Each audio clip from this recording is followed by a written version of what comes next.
I'm just another kind of girl, and you wanna see my world. So come and run away. Look, yeah, yeah. If you wanna play, come and play today. Let's just get away. Let's get it. Let's get it. We are back once again, ladies and gentlemen, for another monthly recap. What a great month we had. Back to this whiteboard. Like I said last video, y'all know I mapped my stuff out right here. And look, I only had one goal, which was to watch 20 films this month. In parentheses, please, look at that. If we check the good old list of my Letterboxd diary, we did that. Not only did we get 20, I think we got what, like 23, 24, 25? It was a couple repeats in there, but I think we had at least 23 different movies in there. That is what we call a successful month.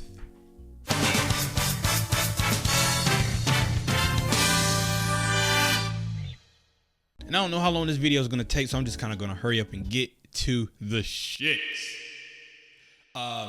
Starting with movie number one, we watched Dune. That was actually my first upload of the month of March, and let me tell you, this movie was great. This one I thoroughly enjoyed. It was visually, it was done well.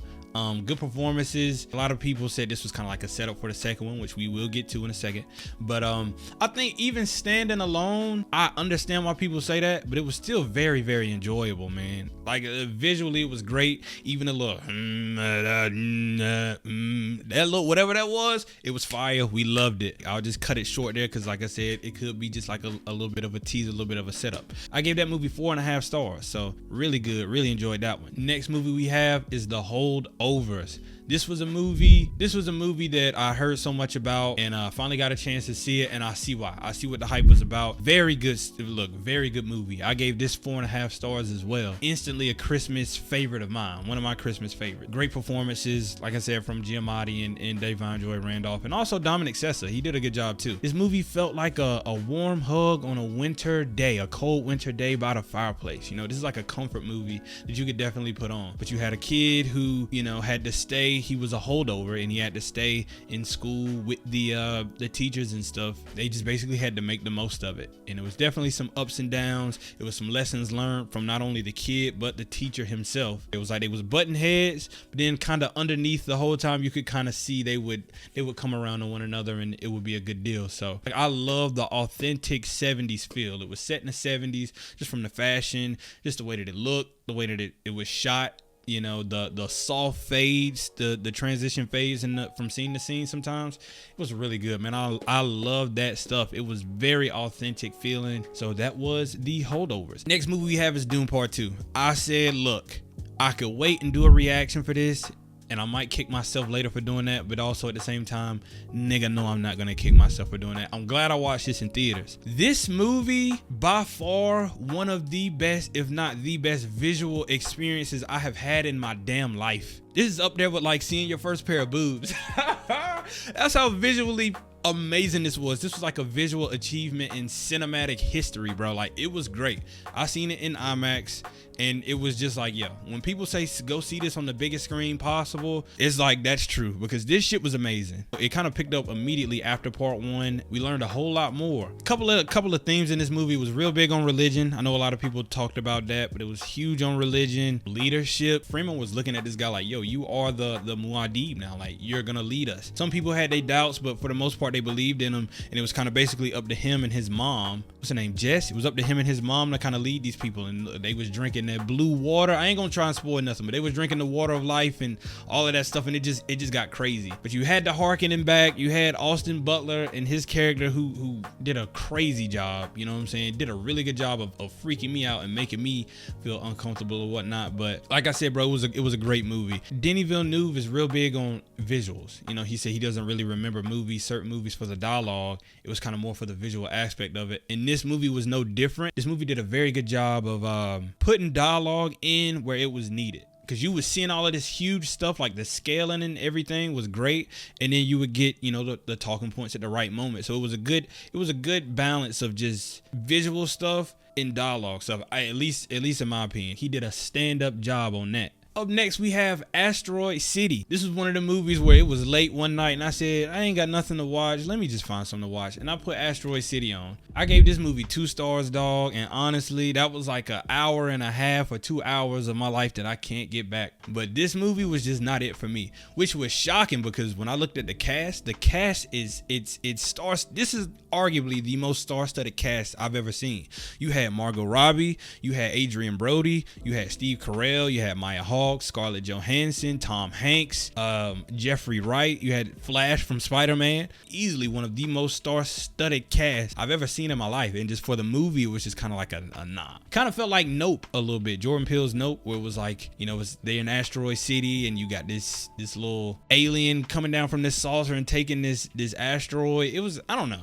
And then you had like the play thing. It was a line in this movie that said, don't pay attention or don't overthink. That was the mentality that I had for this movie because I was kind of like, I don't like this joint. It was just not, it just wasn't for me. It just wasn't for me. I'm sorry. Look, Asteroid City. Wes Anderson is a legend, and I'm pretty sure I'll come across some of his stuff later down the line. So hopefully, you know, I'll give him another shot. Up next, we have Captain America. I gave this movie 3.5 stars. I love a good origin story. This movie was great. I'm actually surprised. I thought he was going to be one of the more boring and bland superheroes, but I actually liked his story. Be small and skinny, and you know, nobody really takes him serious or gives him a chance. They won't let him in the army. Having the heart, like he had it in here first. Before he had the muscles and stuff, he had it in his heart. He had it in his head first, and that was enough to get him in the door. And he was a bit of a lab experiment, but still, when you compound the muscles, the brains with the brawn, he ended up coming out being a good dude. So look, for my man Captain America,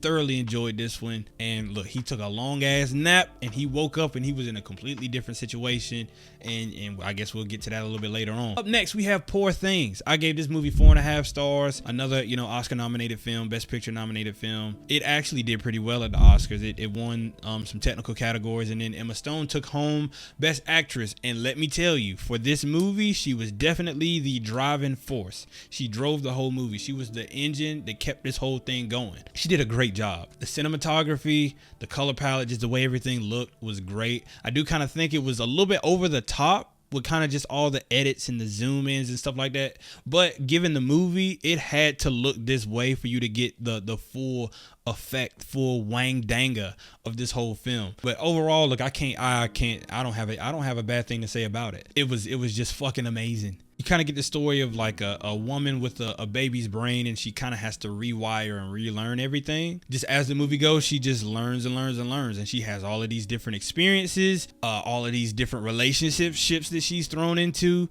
And she just learns as the movie goes on, and she becomes a pretty, you know, bright and intelligent woman by the end. And that end scene with her and Rami Youssef, where she kind of talks about everything she's learned and just women stuff, it was very empowering and it was so good. And just looking at that, it's like, I can't be mad that she won Best Actress, like, at all. She fucking deserved that. This movie was also great because it was a bit of a roller coaster of emotions for me. Like, I started off loving it, and then kind of midway through, I kind of was like, all right, I don't really fuck with this movie. And then by the end, I ended up loving it again. And I watched it twice. Motherfucking Willem Dafoe, bro. Willem Dafoe is a legend in my eyes. He is one of my favorite actors of all time. And I'll get to him a little bit later on with a movie that I watched. But this man is a legend. Just a great movie, great overall. I might end up watching that joint again. Up next, we have The Avengers. I gave this one 4 stars. This movie was awesome. To see all of these superheroes come together, from Hulk, Thor, Iron Man, Black Widow, Hawkeye, Captain America. This is kind of like the NBA All-Star game or some shit, where you just have the best of the best kind of coming together. At the beginning, they was kind of fighting each other. You know, it was a lot of alphas in the room, and you know, as the movie went on, they ended up ironing that out. It was just fucking great, man. Seeing them just kind of fighting off one another, throwing each other up in the air. You had Hawkeye shooting niggas off the top of the building. It was just great. You know, they took down Loki's ass for the moment. You know, I don't know where he is or what he could be doing right now, but they took him down. Avengers was great. It was good to see. And look, slowly but surely, we are making our way through the MCU. I will be back. But that was The Avengers. Up next, we have Nyad. We have Nyad. I want to check this one out. I think Annette Bening had got nominated for Best Actress. Jodie Foster got nominated for Best Supporting Actress. So I said, you know what? Let me check this one out. I gave this movie 2.5 stars. It was one of those movies, inspiring but tiring. it was like, bro, okay, we get it. I think this is based off a true story for the most part, where the woman, she's trying to swim from Florida to Cuba. I think it was. She's trying to swim from Florida to Cuba at like 65 years old. She was a famous swimmer way back when. And she's trying to go on this massive fucking journey. And to be honest, it is an inspiring story. Like, as much as I don't like this movie, it is an inspiring story, especially at her age. Like I said, she was in her 60s or so. And she kept failing, and she had to keep coming back and just asking, demanding the team that she was working with to continue to do this. Annette Bening, I won't say her performance is trash, but it's just kind of corny, kind of comical at points. Not just her performance, but the movie. That one scene, the scene where she's underwater and she's got like all the little colorful stars and stuff, and it's just, that shit was really bad. It was bad, y'all. It was bad. It was terrible. But this movie was, like I said, inspiring but tiring. Look, Nyad, damn. That was kind of one of the movies where, like, I can't get those 2 hours back. I really can't. Next up, we have The Whale, and I'm gonna keep it 100% honest with you guys. I gave it 3.5 stars, and this is the second movie that I have ever in my life cried at.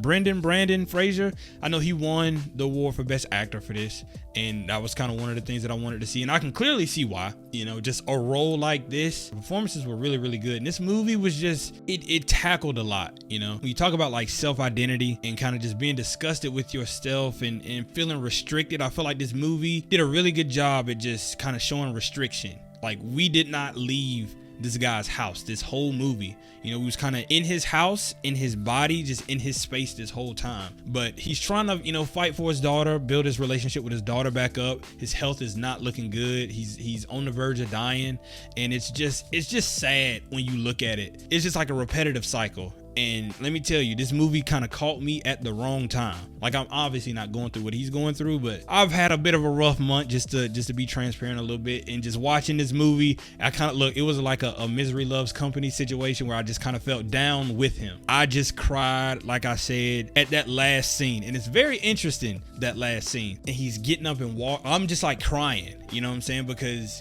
it's the whale, and this man is like the size of a whale, but also the symbolism of the whale. It just all had me going to tears. And then like the last 10-15 seconds of the movie was like, what the fuck?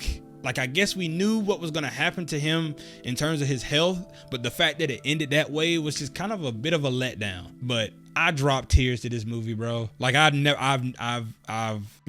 movie caught me it caught me at a bad time. Up next, we have John Wick Chapter 2. I was super excited to get back into the John Wick series, and John Wick Chapter 2 picked up right where we left off. See a man, kill a man, copy, paste. Like, this man is still John Wick, still the badass, one of the most lethal motherfuckers that ever walked the earth. You don't want to cross this dude. But he had one more mission he had to do, which was kill the sister of the person that came to him with the mission. And I mean, that was pretty easy. You know, she kind of took herself out, and then he put one in the back of her head. And then after that, he had this huge bounty on his head. And he's just fucking shooting and killing everybody. It's interesting to see how numb you become to all of this stuff when you watch these series. And it's like, you just looking at this and you laughing and like, oh my God, it's just, you kind of become numb to this whole thing. But it's just like, yeah, it's John Wick. But in the end, he completed the mission. He ended up killing my man in the Continental Building, which was a big no-no, which sets up part 3, which is John Wick Chapter 3. My man had a $14 million bounty on his head. And basically, it was just more of the same, bro. See a man, kill a man, copy and paste. Wash, rinse, repeat. He went to Casablanca to kind of get exonerated or get reinstated back into the Continental, and he had to end up losing one of his fingers for it. In the end, he's slaying everybody. And these movies do get a bit predictable. They actually get hella predictable because you know he's going to survive everything. But still, to see it, it's cool to see. I just wouldn't recommend or suggest you watch these back to back unless you just want to turn your brain off and watch this for like 6 to 8 hours. Up next, we have Anatomy of a Fall. I gave this movie 4 stars. Best Picture nominee. I think it won for Best Screenplay. This movie was really good. And going back to the screenplay, I can definitely see why. When you do those court scenes, like having to write those scenes are not easy. You are literally writing from the perspective of the defendant, the prosecutor, the judge, witnesses. You got to kind of juggle, you know, going from back and forth, back and forth. So like, I do give credit to that. Like, that shit is not easy. But you basically had it was a story about, well, let's say the husband of this family dies, falls off the top of their house. They do an investigation and the wife is the main suspect. Did she do it? Did she not? They didn't have the perfect marriage. It was some infidelity mixed in. There was some abuse mixed in. And to me, it kind of seemed like a big part of the verdict that they came to me, came from the son. You get what you get. I don't want to spoil it, but also kind of at the same time, fuck it. Up next, we have The Joker. I just finished watching this movie last night. I did a reaction to it, so I probably won't say too much, but overall it was a good movie. It was just hard for me to feel amazed or excited or feel like really up about this movie because it deals with some heavy topics. I do think the performances were good, especially of course Joaquin Phoenix, who was another Best Actor winner for this movie. A lot of deep topics, a lot of deep themes that it talks about, which I'll talk about in my reaction. And visually great. Yeah, it just puts you in the mind of this man. I would just literally just leave it there because, like I said, my reaction is coming. But great movie. I gave that one like 4 stars. These last few movies that I'm about to name were rewatches of mine. I've seen all of these movies before. I don't know if I'll spend a lot of time on them, maybe not, who knows, we'll see. Oppenheimer, it's literally nothing to say. I'm probably gonna do this every month, so we'll just leave it there.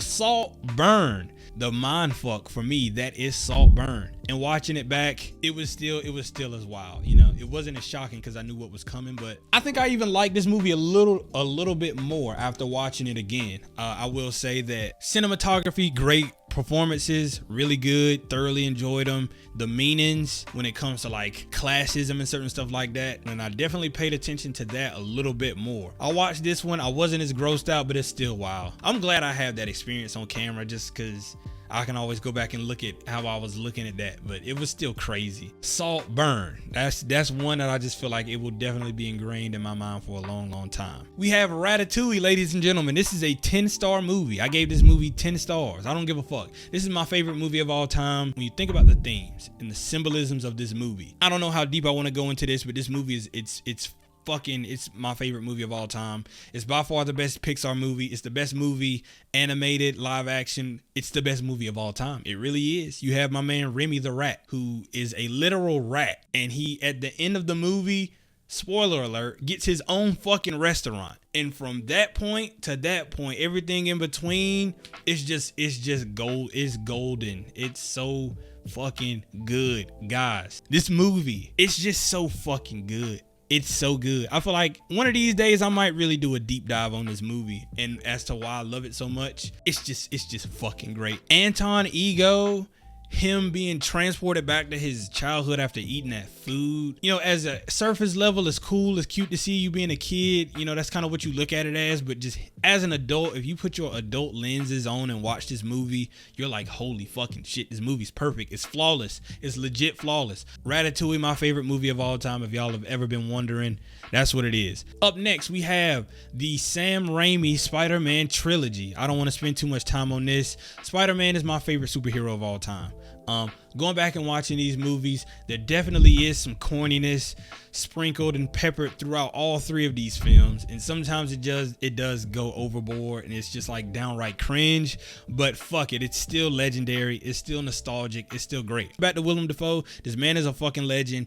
He's just great. He's obviously my favorite supervillain. He has one of those super distinct voices like a John Madden or a Snoop Dogg, a Morgan Freeman, a Jeff Garlin, as to where when you hear it, you know who it is. Like when I hear Willem Dafoe, I instantly start smiling from ear to ear because this man he's a fucking legend in my book. Spider-Man 2, as a film in general, that movie is fucking awesome. He's dealing with some personal stuff and he kind of gets over it and he ends up saving the day. Spider-Man 3, you got my man Bully Maguire, and I love that. Watching that back, I was like, yeah, this man was getting it. He was doing his damn thing and it was great. And a lot of people give Spider-Man 3 shit, but I actually love that movie, believe it or not. If I had to rank those 3, it would be third, but it's a close third behind the other 2, in my opinion. Like, I don't think that movie is as bad. Like, sure, it's a lot of plots, a lot of villains, a lot of shit going on. It's nothing you could say to me that will tarnish this trilogy at all. I can watch this in 20 more years and I'm still gonna get the same feeling.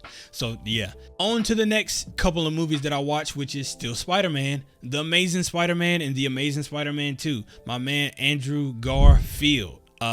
I feel like he kind of gets forgotten about, or he gets a little bit of dismissiveness in terms of his go at Spider-Man. Like, a lot of people didn't like him as Peter because they felt like he was too cool, but him as Spider-Man was great. The quick, witty one-liners, just the fast pace, you know, kind of fighting and shit like that was cool. I do think the relationship between him and Gwen was great, because look, them two was really in love off camera. So that chemistry that they had on camera was damn near real. The Amazing Spider-Man 2 was not as good. That really isn't one of my favorites. It's always good to go back and watch these man. Like, I'm a Spider-Man guy. You know, I can literally go back, like I said, 20 years from now and watch all of these again. Aunt May, Uncle Ben, getting bit by a spider. It's just classic Spider-Man shit, bro. So yeah, look, The Amazing Spider-Man, what a good deal, what a good day. Believe it or not, that's all the movies that I watched for the month of March. Like I said, we got over 20. We got up to like 23, I think. I don't know if I can do that every month, y'all. I'm just gonna keep it 100. I'm gonna keep it a bean. I'm gonna keep it a stack, a band, all the way a motherfucking 100. I was legit forcing myself to watch some movies. I was like, bro, I gotta watch something. I can't get behind. But we did it, bro. Look.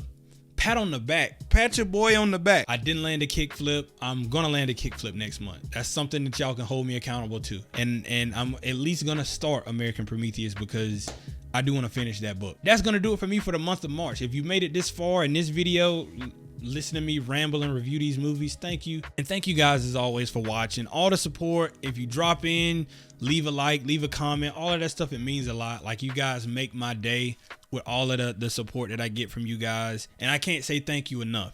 So thank you to all of y'all. Like I said, I think we hit 2,000 subs this month. So look, we 2,000 strong. We ain't the biggest, but goddamn it, we something. And without y'all, none of it's possible. Thank you guys once again for everything. And I will see y'all back here in April, and hopefully we will be doing a whole lot better and stronger and all of that good shit. And yeah, leave a like on this video, subscribe to the channel, all of that good stuff. And for the month of March, that's all that I got.